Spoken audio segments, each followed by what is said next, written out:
I am Vanessa Okoro, born on March 17, 1989 in Enugu State, Nigeria, and I was raised inside a coven that targeted praying believers under the cover of harmless gifts. I am not sharing a rumor, a sermon, or a theory. This is what I personally carried, what I personally handed over, and what I now deeply regret. We were trained to send objects into Christian homes, to weaken prayer, to drain peace, to open doors silently, and if someone gives you this and you keep it, you may already be under attack. Like this video now, comment with fire, share it urgently, and do not dare leave before the end, because what I'm about to expose is forbidden knowledge the kingdom of darkness never wanted revealed. Spiritual danger is real. Hidden witchcraft is real. And tonight you will see how ordinary items become weapons unless you recognize them and throw them away immediately. Stay until the very end. Your awareness may be the difference between oppression and freedom. There is one thing we were instructed to use more than anything else. Not bones, not blood, not candles. Gifts, small, innocent-looking gifts. Because believers are cautious about obvious evil, but they rarely suspect kindness. Inside the coven, we called it the Trojan door. We were trained to attach spiritual assignments to physical objects, jewelry, bracelets, decorative ornaments, framed scriptures, even scented oils labeled as anointed. You see the deception? It looked holy, it sounded holy, it quoted scripture, but it was never blessed by God. It was invoked. Before those items ever touched your hands, rituals were performed over them, names were whispered, destinies were targeted, homes were marked. And when you received it with gratitude, smiled, and placed it in your bedroom, the door opened.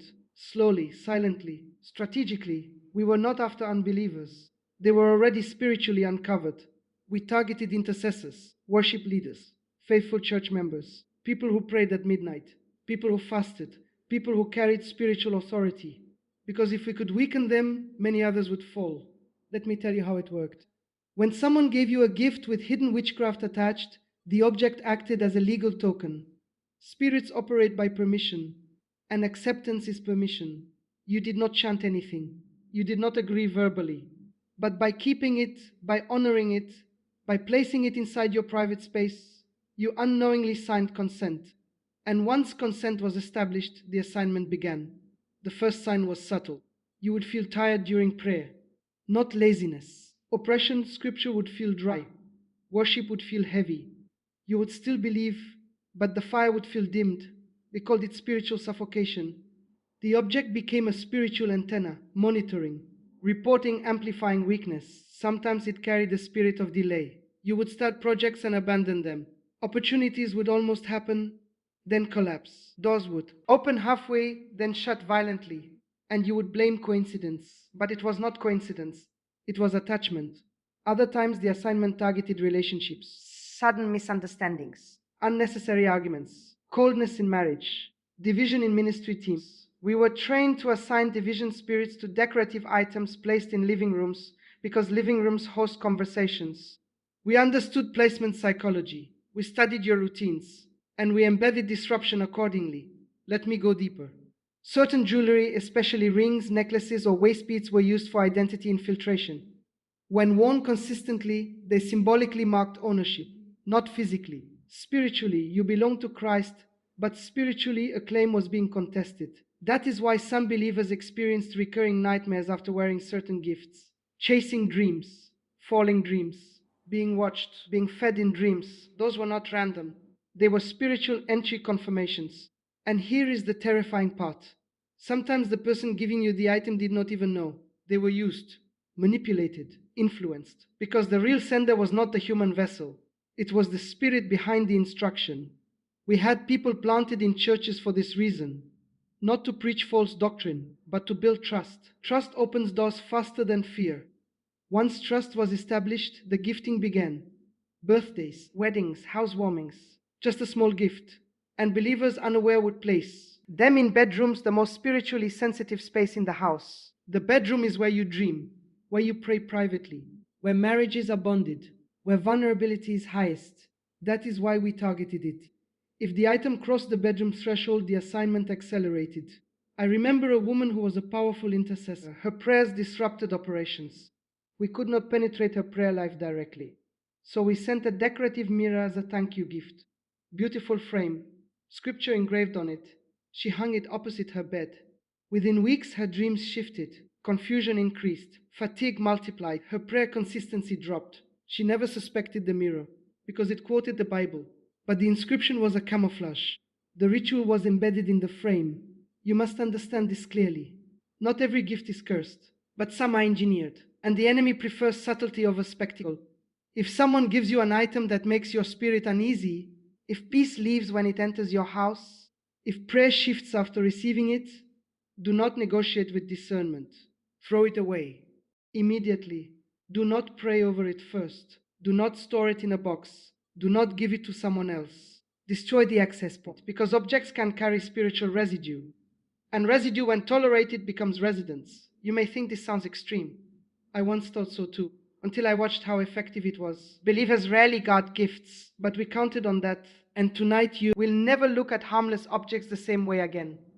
There was something even more dangerous than jewelry, more subtle than mirrors, more effective than decorative ornaments: food. Yes, food given at the wrong hands under the wrong influence can become a spiritual transaction. Inside the coven, we called it covenant through consumption. Because when you eat something, you do not just touch it, you internalize it, you receive it into your body. And spiritually, ingestion symbolizes agreement. We targeted believers during celebrations, church anniversaries, family gatherings, naming ceremonies, funerals, moments when guards were down. We would prepare specific meals under ritual invocation. Not poison, not visible harm, but intention. Spirits are assigned through intention. A whisper over the pot, a chant under the breath, a name mentioned 3 times, and the assignment would be sealed. When the targeted believer ate, the covenant activated. The first manifestation was not dramatic, it was gradual. Sudden aversion to prayer, heavy sleep during midnight watch, unusual cravings. I remember clearly. There was a man known for fasting twice a week, disciplined, focused, spiritually sharp. We were told to weaken his appetite for spiritual things. So a trusted relative delivered a special homemade dish. He ate generously. Within a month, his fasting stopped. He would attempt it and feel intense weakness, headaches, irritability, frustration. He assumed it was stress. That was not stress, it was interference. Because when something is consumed under spiritual manipulation, it creates a doorway inside, and doors inside are harder to detect. Another assignment involved baked goods, cakes, bread, small tokens of appreciation. They were easy carriers, because sweetness lowers suspicion. A young worship leader received pastries after a service. She ate them that night. Her dreams changed immediately. She began dreaming of being fed repeatedly, being offered meals in strange places, being forced to swallow unknown substances. Those dreams were not symbolic, they were confirmations. Spiritual feeding establishes spiritual covenant, and covenants create claim. Once claim is established, oppression follows. We targeted fertility this way: marital unity, financial clarity, focus. It was not always about demons manifesting violently. It was about dimming light slowly, lowering intensity gradually, reducing prayer temperature subtly, because a lukewarm believer is easier to neutralize than a fiery one. And food was the most efficient strategy. You might say, but if someone prays over their food, does that not protect them? Yes, prayer covers. But mechanical prayer without awareness is weak. Mumbled words, distracted gratitude, no authority, no intentional covering. We relied on routine prayer, because routine without conviction leaves gaps, and gaps are entry points. Let me tell you something deeper. Sometimes the attack was not even on the one eating, it was generational. A mother would consume something assigned for delay. Her children would experience patterns of stagnation, because what enters the parent can echo through the bloodline. That is why certain families experience repeated cycles: business collapse, broken engagements, unexplained illness, repeated miscarriages. And no one traces it back to a simple meal shared years ago. You must understand something clearly. The enemy studies timing. He waits for vulnerability. After fasting, after victory, after promotion, after engagement, after breakthrough, believers relax. After a breakthrough, believers relax. And relaxed seasons are exploited seasons. We also use drinks, anointed looking oils mixed into beverages, herbal concoctions presented as traditional blessings. You drank it believing it was honor, but spiritually it was inscription. Your name was written into an agreement you never consciously signed. And the manifestation would not always be immediate. Sometimes it activated months later, during critical moments, job interviews collapsing, engagements breaking suddenly, unexpected betrayal. You would never connect it to that dinner. But inside the spiritual realm, transactions are recorded. I remember the night I questioned this practice. I asked why we focus so much on believers. The response was chilling. Because they carry light, and light must be dimmed before darkness expands. That was the strategy. Not loud destruction, quiet infiltration. Hear me clearly. Not every shared meal is cursed. Not every gift of food is manipulated. But discernment must replace assumption. If you feel sudden spiritual heaviness after eating something, if your dreams shift immediately, if your appetite for prayer drops sharply without explanation, do not ignore it. Break agreement immediately. Fast intentionally. Pray with authority. Cleanse your home.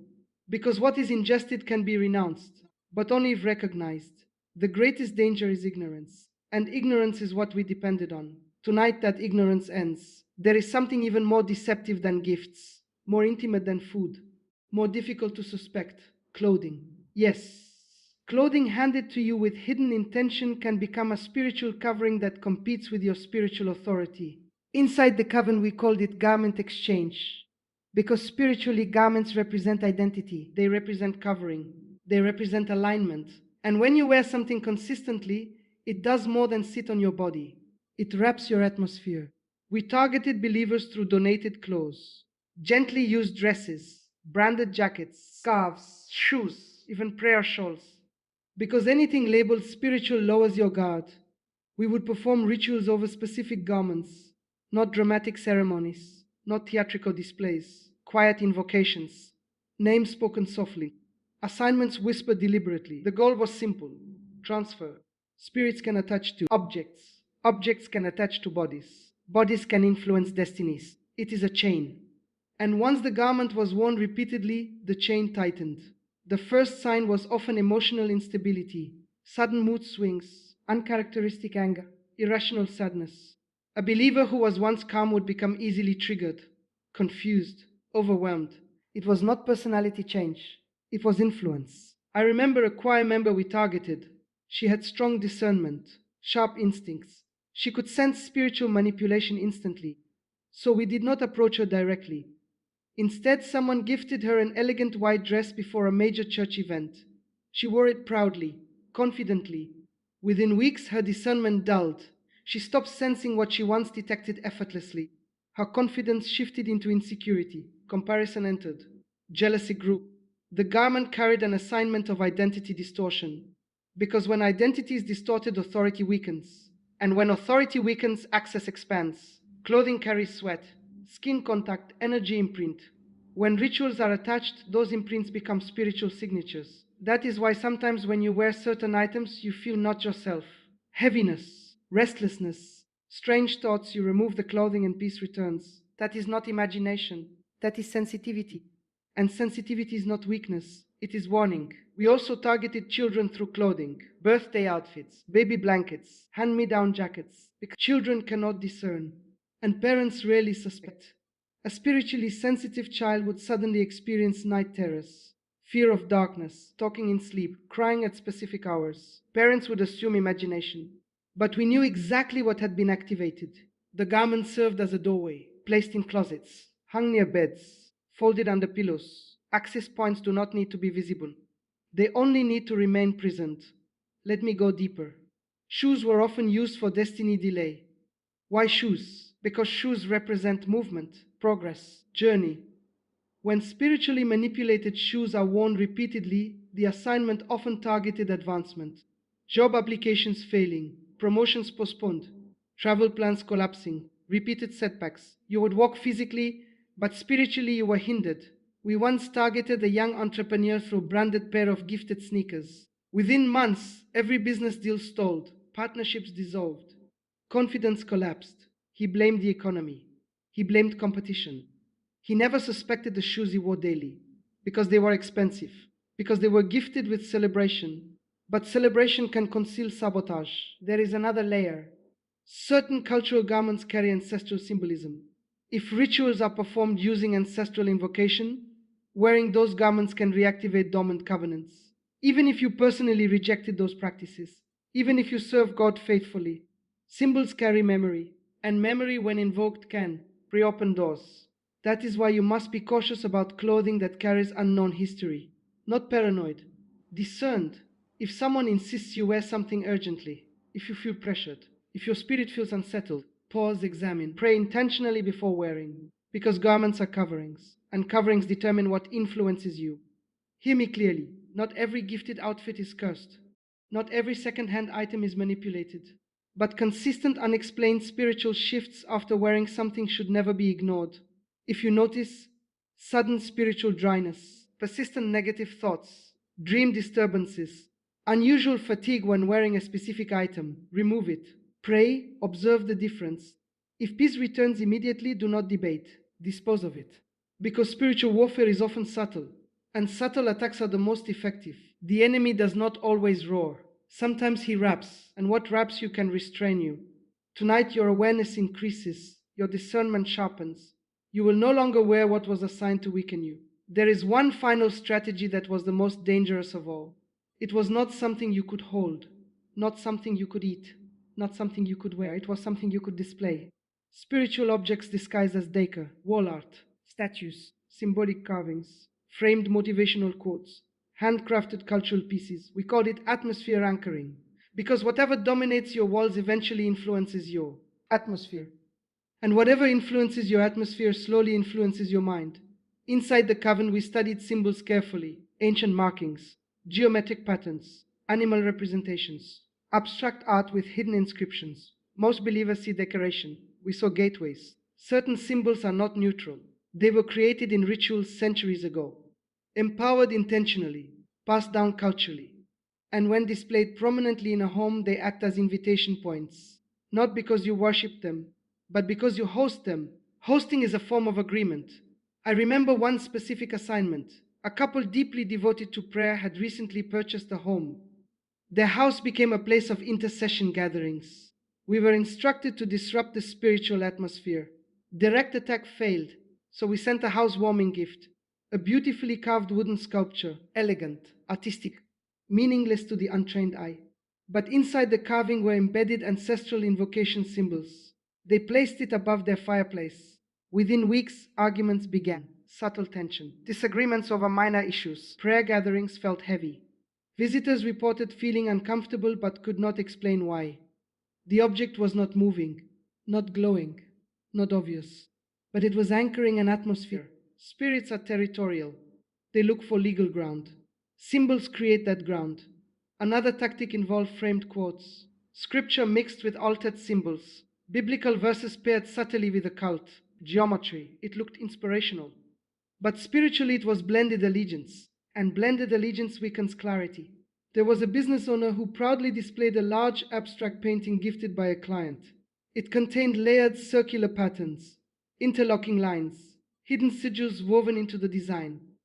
After hanging it in his office, financial confusion intensified. Contracts collapsed unexpectedly. Employees turned against each other. He increased strategy meetings. He hired consultants. He blamed market instability. But the atmosphere had shifted, and atmosphere affects decisions. We also targeted through souvenirs, travel artifacts, masks, totems, cultural figurines, especially those connected to spiritual traditions. Because when placed inside Christian homes without discernment, they can reintroduce dormant spiritual influences. You may not believe in what the symbol represents, but the symbol carries history, and history carries invocation. This is why some homes feel heavy the moment you enter. You cannot explain it. There is no visible chaos. But peace feels absent, rest feels disturbed, sleep feels interrupted. Objects speak silently in the spiritual realm, and silence does not mean inactivity. Let me expose something deeper. Sometimes the object is not spiritually empowered by ritual, it is empowered by attention. If an item consistently draws your focus, admiration, or emotional attachment, it can become a subtle idol. An idolatry, even unconscious, shifts. Spiritual alignment. We exploited that, encouraging obsession over certain aesthetic pieces, encouraging pride in rare artifacts, encouraging emotional attachment. Because whatever you emotionally elevate begins to spiritually influence you. The most frightening part: believers rarely inspect symbols, they inspect sermons. They inspect doctrine, they inspect behavior. But walls, shelves, those are assumed harmless, and assumption is what we depended on. If an object in your home creates unease, if you feel resistance when praying in a certain room, if certain corners feel heavy, do not dismiss it. Walk through your home intentionally. Observe, pray with authority.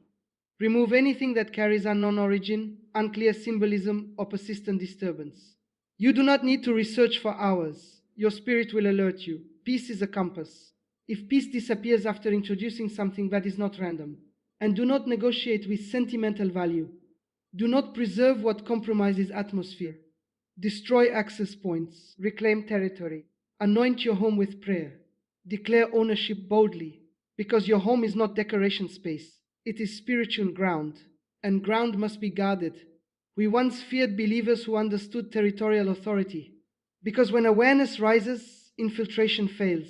When discernment sharpens, assignments collapse. And tonight, awareness has risen. Nothing that enters your home will remain unquestioned again. Nothing that shifts your atmosphere will remain tolerated. The era of silent infiltration ends with you. You have watched until the end, and that was not accidental, it was strategic, because now you see what was hidden. Comment boldly that you choose spiritual authority, share this urgently with others, and make sure no believer around you remains unaware. You are not paranoid, you are awakened. You are not fearful, you are equipped. What was meant to weaken you has now been exposed and overturned. Stand firm. Guard your home. Guard your spirit. Guard your atmosphere. And never again ignore what your discernment reveals.